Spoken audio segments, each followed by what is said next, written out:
Immunity from prosecution is a doctrine of international law that allows an accused to avoid prosecution for criminal offences. Immunities are of two types. The first is functional immunity, or immunity ratione materiae. This is an immunity granted to people who perform certain functions of state. The second is personal immunity, or immunity ratione personae. This is an immunity granted to certain officials because of the office they hold, rather than in relation to the act they have committed. Functional immunity arises from customary international law and treaty law and confers immunities on those performing acts of state. Any person who in performing an act of state commits a criminal offence is immune from prosecution. This is so even after the person ceases to perform acts of state.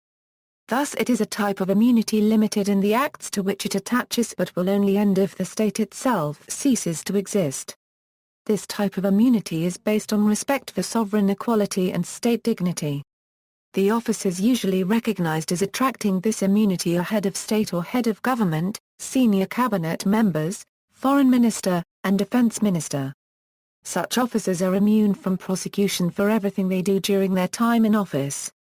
For example, an English court held that a warrant could not be issued for the arrest of Robert Mugabe on charges of international crimes on the basis that he was a presently serving head of state at the time the proceedings were brought. Other examples are the attempts to prosecute Fidel Castro in Spain and Jiang Zemin in the USA. However, the moment accused leaves office, they are liable to be prosecuted for crimes committed before or after their term in office, or for crimes committed whilst in office in a personal capacity.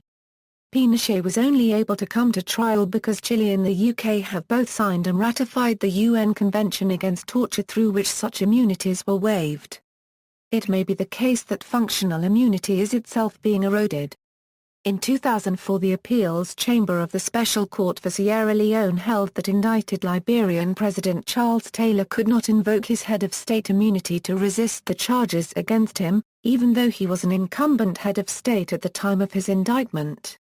However, this reasoning was based on the construction of the court's constituent statute, that dealt with the matter of indicting state officials. In any case, Taylor had ceased to be an incumbent head of state by the time of the court's decision, so the arresting authorities would have been free to issue a fresh warrant had the initial warrant been overturned. Nevertheless, this decision may signal a changing direction in international law on this issue. Recent developments in international law suggest that this type of immunity, whilst it may be available as a defense to prosecution for local or domestic crimes or civil liability, is not a defense to an international crime. This has developed in the jurisprudence of the International Criminal Tribunal for the former Yugoslavia, particularly in the Karadzic, Milosevic, and Nkurunziza cases. This was also the agreed position as between the parties in their pleadings in the International Court of Justice case concerning the arrest warrant of April 11, 2000.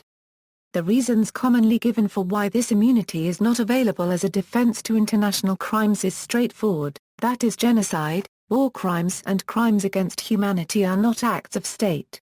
Criminal acts of the type in question are committed by human actors, not states.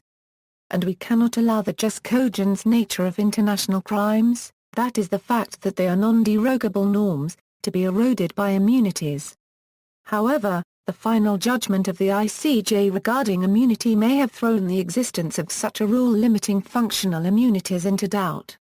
See in this respect the criticism of the ICJ's approach by Wouters, Cassis and Worth among others, though some such as Bashani claim that the ICJ affirmed the existence of the rule. Regarding claims based on the idea that a senior state official committing international crimes can never be said to be acting officially, as Wouters notes this argument, however, is not waterproof since it ignores the sad reality that in most cases those crimes are precisely committed by or with the support of high-ranking officials as part of a state unregistered trademark S policy, and thus can fall within the scope of official acts. Academic opinion on the matter is divided, and indeed only the future development of international customary law, possibly accelerated by states exercising universal jurisdiction over retired senior state officials, will be able to confirm whether states' sovereignty has now yielded partially to internationally held human rights values.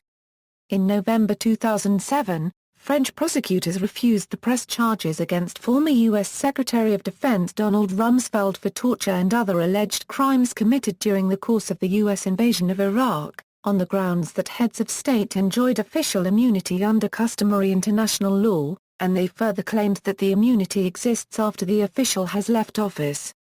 Personal immunity, see also diplomatic immunity. This type of immunity arises from customary international law and confers immunity on people holding a particular office from the civil, criminal, and administrative jurisdiction. This immunity is extended to diplomatic agents and their families while posted abroad. Under personal immunity, private residence, papers, correspondence, and property of an official enjoying personal immunities are inviolable.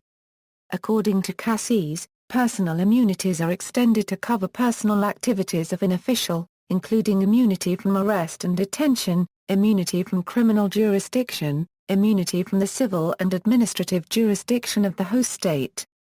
No immunities hold for private immovable property unless held on behalf of the sending state for the purposes of the mission, issues of succession, professional or commercial activity exercised outside of official functions, or where the official has voluntarily submitted to the proceedings. Example in the case of Miles Agger, Mazin Agger, who is currently residing in Dallas TX. Personal immunities cease with the cessation of the post. This type of immunity is not for the official unregistered trademark's personal benefit but is based on the need for states to function effectively and hence not be deprived of their most important officials. Cases of overlap, when a person, who enjoys a personal immunity and has committed a criminal act covered also by functional immunity, leaves office, the personal immunity is removed as usual. This is what happened in the Pinochet case before the House of Lords. Senator Pinochet was only able to be extradited to face charges that were not caught by the functional immunity. See also, amnesty law, command responsibility, diplomatic immunity, extradition, international law, jurisdiction, state immunity. References. French prosecutors throw out Rumsfeld torture case. Reuters.com. November 23, 2007. Cases, in Re Pinochet 93 AJIL 690, RV Bow Street Magistrates, ex parte Pinochet, 2000, 1 AC 147, arrest warrant of April 11, 2000 case, ICJ Rep. 2002, commentary, Acand, a OE International Law Immunities in the International Criminal Court Euro, 98 AJIL 407, Cassis, International Criminal Law, Chapter 14, Cassis, a OE When may senior state officials be tried for international crimes? Some comments on the Congo v. Belgium Cassis Euro, 13 EJIL 853, Fox. The Law of State Immunity Chapter 12, Warbrick, a OE Immunity and International Crimes in English Law Euro, 53 ICLQ 769.